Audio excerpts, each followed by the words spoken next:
Halo, apa kabar semua? Semoga kalian sehat. Kali ini saya akan menceritakan film terbaru berjudul Killcraft. Bercerita tentang seorang pembunuh bayaran legend yang tidak pernah gagal ketika menghabisi targetnya. Oke, tanpa berlama-lama kita gaskan saja ke ceritanya.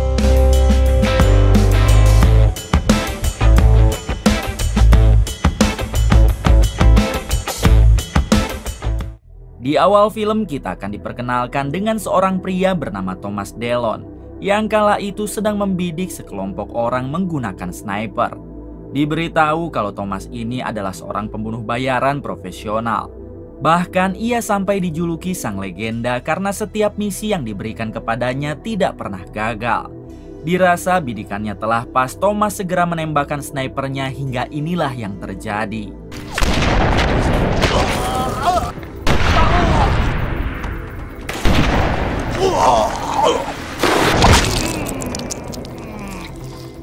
Tak butuh waktu lama, Thomas berhasil menghabisi sekelompok orang itu.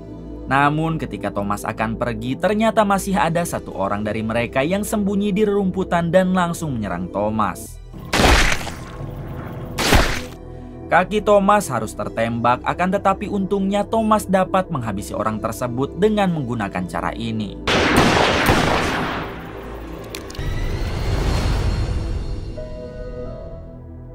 Setelah berhasil menghabisi semua kelompok itu, Thomas langsung pergi ke sebuah gudang untuk mengobati kakinya yang terluka.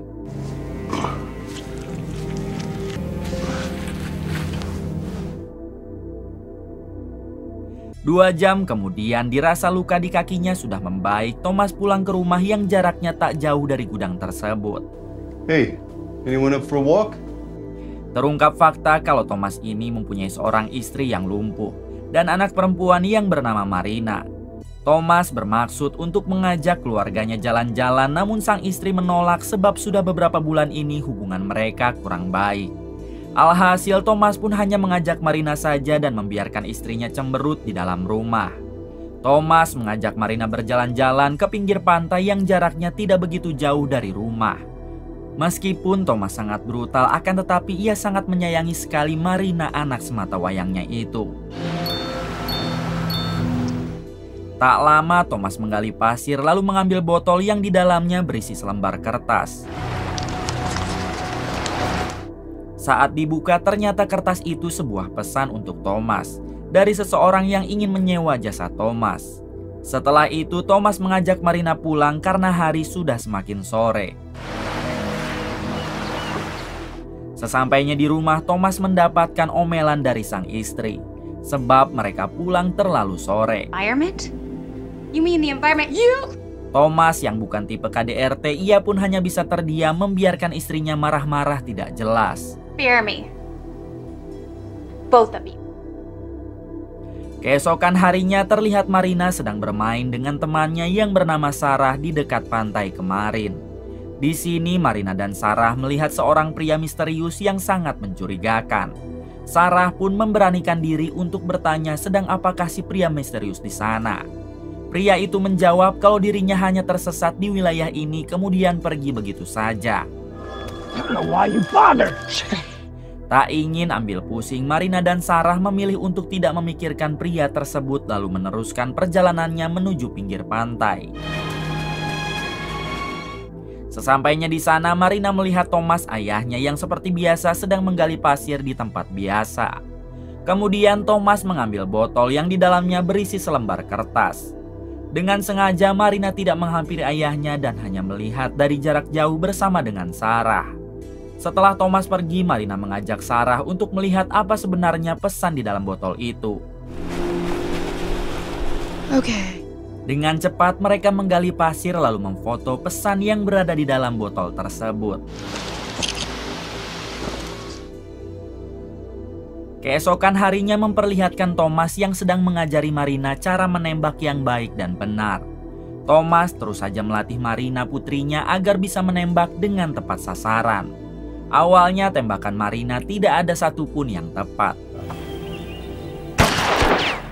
Namun setelah Thomas terus menggemblengnya, alhasil Marina berhasil menembak dengan tepat sasaran.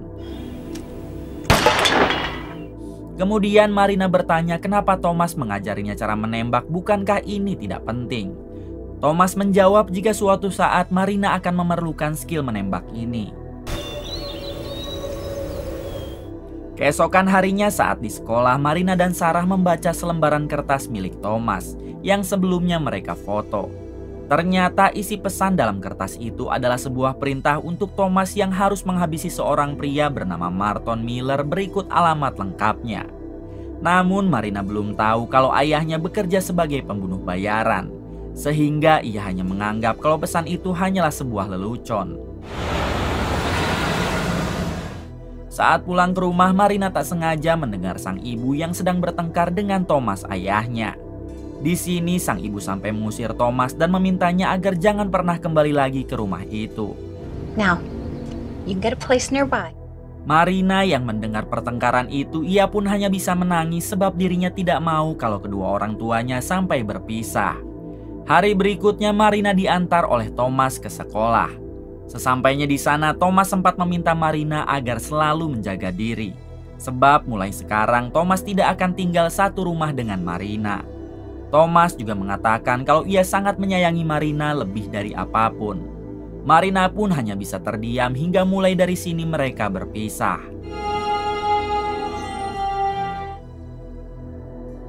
Setelah itu Thomas pergi ke sebuah peternakan kuda untuk memulai pekerjaannya, yaitu menghabisi seorang pria bernama Marton Miller. Di sisi lain memperlihatkan Marton Miller yang baru sampai di peternakan kudanya sambil ditemani oleh dua pengawalnya. Diberitahu kalau Marton Miller ini merupakan seorang bos mafia barang haram paling besar yang ada di Amerika. Kemudian Marton Miller masuk ke dalam untuk melihat kuda-kudanya. Sementara dua pengawal Marton Miller menunggu di luar. Tanpa mereka sadari, ternyata Thomas sudah berada di dalam dan langsung menghabisi Marton Miller. Thomas juga menghabisi kedua pengawal Marton Miller lalu mencoba kabur dari sana. Sayangnya saat di luar ternyata masih ada beberapa anak buah Marton Miller yang lain. Hingga terjadi lagi aksi tembak-tembakan.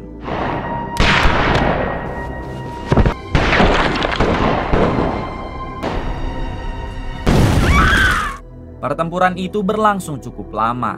Namun pada akhirnya Thomas berhasil meratakan mereka semua meskipun perut dan kakinya sempat terkena tembakan.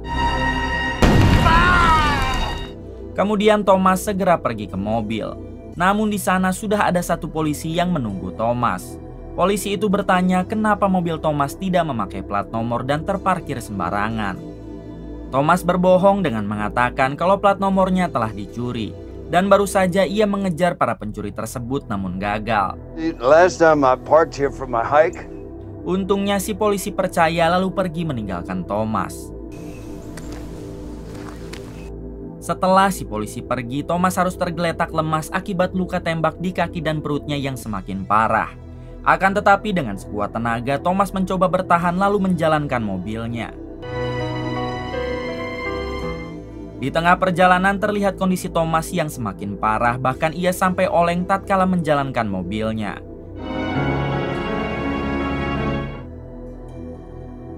Keesokan harinya memperlihatkan Marina yang sedang berada di pinggir pantai tempat biasa ia dan Thomas bermain.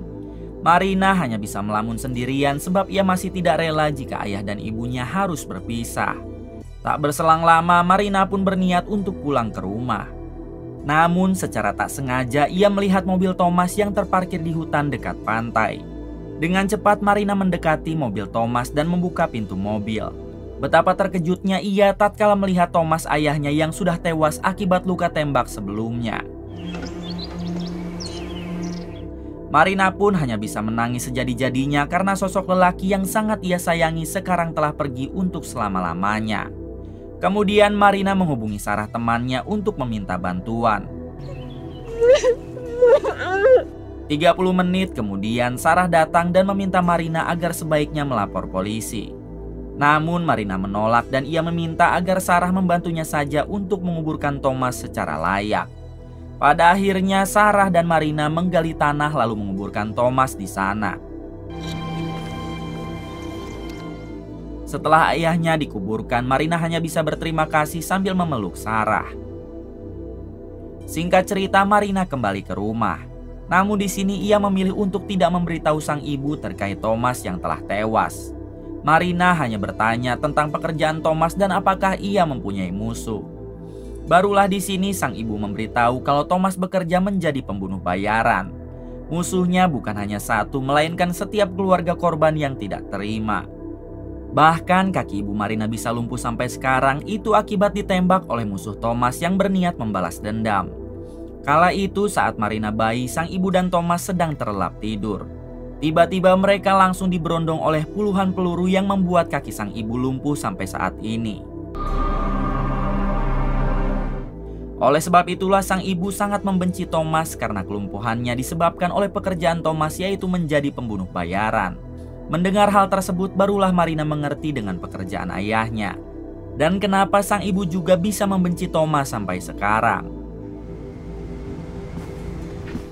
Keesokan harinya terlihat Marina yang sedang memeriksa ponsel mendiang Thomas ayahnya. Tiba-tiba ponsel itu mendapat pesan dari seseorang yang memerintah Thomas agar mengambil kertas di dalam botol yang telah mereka kubur di pinggir pantai. Tanpa banyak bicara, Marina segera pergi ke pinggir pantai untuk mengambil kertas tersebut. Setibanya di sana, Marina segera menggali di tempat biasa, lalu mendapatkan kertas itu di dalam botol. Sayangnya, tulisan yang ada di selembar kertas itu bertuliskan bahasa Rusia sehingga Marina tidak mengerti. Marina juga mendapat satu box berisi uang yang merupakan gaji untuk Thomas sang ayah. Selesai dari pantai, Marina mengajak Sarah temannya untuk mendatangi gudang Thomas yang jaraknya tidak jauh dari rumah. Ketika di dalam gudang, Marina dan Sarah dibuat terkejut karena di sana banyak sekali persenjataan milik Thomas yang tidak pernah ia ketahui sebelumnya. Kemudian Marina menunjukkan selembar kertas yang tadi ia bawa, lalu meminta Sarah agar mengartikan tulisan yang ada di dalam kertas itu. Sarah yang merupakan turunan Rusia, ia pun dengan mudah dapat menerjemahkannya. Kertas itu bertuliskan agar Thomas menghabisi seorang pria bernama Oleg dengan alamat detailnya. Hari berikutnya Marina menaiki sepeda untuk mendatangi alamat kantor Oleg yang merupakan target baru mendiang ayahnya. Sesampainya di sana, Marina mengaku sebagai keponakan Oleg sehingga ia langsung diarahkan ke ruangannya Oleg. Ketika Oleg keluar, ia pun dibuat bingung dengan siapakah Marina. Namun dengan cepat Marina mengeluarkan pistol dan inilah yang terjadi. Ternyata sekarang Marina akan meneruskan mendiang Thomas untuk menjadi pembunuh bayaran. Setelah memastikan targetnya koat, dengan santainya Marina pergi dari kantor tersebut. Sesampainya di rumah, Marina harus mendapat omelan dari sang ibu sebab pulang terlalu malam. Namun Marina langsung memberikan obat dan juga uang kepada sang ibu yang membuat omelannya seketika berhenti. Marina berbohong dengan mengatakan kalau obat beserta uang itu pemberian dari Thomas ayahnya. Padahal kita tahu kalau Thomas sebenarnya telah tewas. Hari berikutnya memperlihatkan pria misterius yang sempat bertemu dengan Sarah dan Marina sebelumnya, kini sedang berada di pinggir pantai. Terlihat pria itu sedang mengubur botol berisi pesan yang ditunjukkan kepada Thomas karena ia kira kalau Thomas masih hidup. Diberitahu kalau pria tersebut bernama Poe. Ternyata Poe adalah orang yang selalu memberikan pekerjaan kepada Thomas dan hampir seminggu 3 kali Poe datang ke pinggir pantai ini hanya untuk memberikan pekerjaan kepada Thomas melalui botol yang dikuburnya. Setelah Poe pergi, datanglah Marina untuk mengambil isi botol tersebut beserta dengan uang yang ada di pinggirnya. Kemudian Marina mencoba menerjemahkan pesan itu sendiri sebab sebelumnya ia telah diajarkan bahasa Rusia oleh Sarah. Pada akhirnya Marina dapat menerjemahkan pesan itu. Hingga dengan cepat ia pun segera bersiap untuk menjalankan pekerjaan ayahnya. Beberapa jam kemudian terlihat Marina yang mendatangi suatu bioskop. Akan tetapi kedatangannya ke sini bukan untuk nonton, namun untuk menghabisi targetnya yang tepat duduk di depan mata Marina. Tanpa basa-basi Marina langsung menghabisi targetnya. Setelah berhasil menghabisi si target, seperti biasa dengan santai Marina berjalan untuk pergi. Sebelum pulang ke rumah, terlebih dulu Marina mendatangi gudang milik Thomas. Namun di sana ternyata sudah ada Sarah yang sedari tadi menunggu Marina. Sarah bertanya dari manakah Marina karena tidak seperti biasanya ia keluar malam sendiri. Marina pun berkata jujur dengan mengatakan kalau sekarang dirinya telah bekerja menggantikan ayahnya, yaitu menjadi seorang pembunuh bayaran. Bukannya terkejut, Sarah malah mendukung Marina dan mengatakan jika Marina membutuhkan bantuan, Sarah siap untuk membantu. Keesokan harinya Marina pergi ke pinggir pantai untuk mengambil botol yang berisi pesan. Setelah berhasil diterjemahkan, Marina segera menjalankan pekerjaannya. Namun kali ini ia ditemani oleh Sarah. And you'd be charged too. Sesampainya di TKP, Marina meminta Sarah agar menunggu di mobil, sementara dirinya akan masuk ke dalam rumah si target. Dengan santai Marina mengetuk pintu rumah si target dan kemudian dibuka oleh targetnya yang merupakan seorang ibu-ibu. Si ibu mengira kalau Marina adalah pacar putranya, namun tiba-tiba No! sialnya tembakan Marina meleset sehingga Marina langsung dikejar oleh putra si ibu. Marina berhasil terpojokan dan ia hanya bisa merengek meminta ampun layaknya seorang bocah. Putra si ibu meminta Marina agar mengatakan siapakah yang telah mengirimnya. Namun Marina menjawab tidak tahu karena dirinya hanya sedang meneruskan pekerjaan sang ayah yang sudah meninggal. Karena kasihan melihat Marina, putra si ibu pun melepaskan Marina, namun jika ia datang sekali lagi, maka putra si ibu tidak akan segan-segan akan memenjarakan Marina. Adegan berpindah kepada Poe, si orang yang selalu memberikan pekerjaan kepada Thomas, ayah Marina. Di sini Poe mendapat komplainan dari bosnya karena targetnya yaitu si ibu tadi masih belum juga tewas. Si bos meminta Poe agar menyelidiki siapa sebenarnya pembunuh bayaran yang telah Poe kerjakan karena jika Thomas tidak mungkin meleset seperti sekarang. I have 3 reports. Keesokan harinya Poe mendatangi pantai dan seperti biasa ia menggali botol yang berisi pesan untuk Thomas. Namun kali ini ia tidak pergi melainkan melihat dulu siapakah sebenarnya orang yang mengambil pesan tersebut. Seketika Poe dibuat terkejut tatkala mengetahui orang yang selama ini mengambil pekerjaannya bukanlah Thomas melainkan Marina yang merupakan gadis remaja. Malam harinya seperti biasa Marina membaca dulu isi pesan yang ada di dalam botol sebelum menjalankan pekerjaannya. Setelah mengetahui di mana dan siapa targetnya, Marina pergi ke basement untuk menunggu si target. Tak berselang lama si target pun datang dan Marina langsung menembakkan pistol ke arahnya. Kemudian Marina pergi dari sana sebelum ada orang yang melihat aksi Marina. Ketika akan memasuki lift, tiba-tiba Marina ditangkap oleh Poe yang sangat kesal kepada Marina sembari menanyakan kenapa Marina selalu mengambil pekerjaan Thomas. Untungnya Sarah datang tepat waktu dan berhasil menyelamatkan Marina. Sarah harus terkena tembakan di bagian lengan, namun ia masih selamat dan segera dibawa ke rumah sakit. Besok malamnya memperlihatkan Marina yang sedang berada di rumah. Tiba-tiba ia kedatangan wanita yang berjalan menggunakan tangan dan kakinya. Ternyata wanita itu adalah anak buah Poe dan Poe sendiri sudah berada di sana untuk memburu Marina. Bukan hanya itu, Poe juga telah membawa beberapa anak buahnya yang lain hingga terjadilah aksi tembak-tembakan.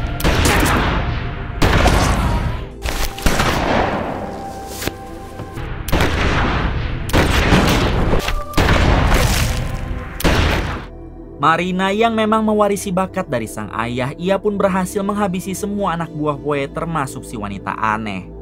Akan tetapi Poe berhasil menyandra sang ibu dan meminta Marina agar menyerah. Kemudian Poe menanyakan siapakah Marina sebenarnya. Dengan penuh amarah Marina menjawab kalau dirinya adalah anak dari Thomas sang pembunuh bayaran legenda hingga kemudian inilah yang terjadi. Yes, I am! Pagi harinya terlihat Marina dan sang ibu yang mengubur jasad Poe dan semua anak buahnya di belakang rumah mereka. Bukannya takut atau sedih, Marina dan sang ibu malah terlihat senang tatkala berhasil membantai orang. Mungkin saja keluarga mereka adalah keluarga psikopat. Yang setuju komen di bawah ya. Tamat. Terima kasih buat semuanya yang telah menonton video ini hingga akhir. Semoga kalian semua sehat selalu dan diberikan rezeki yang berlimpah. Salam untuk semuanya dari Hampura Film.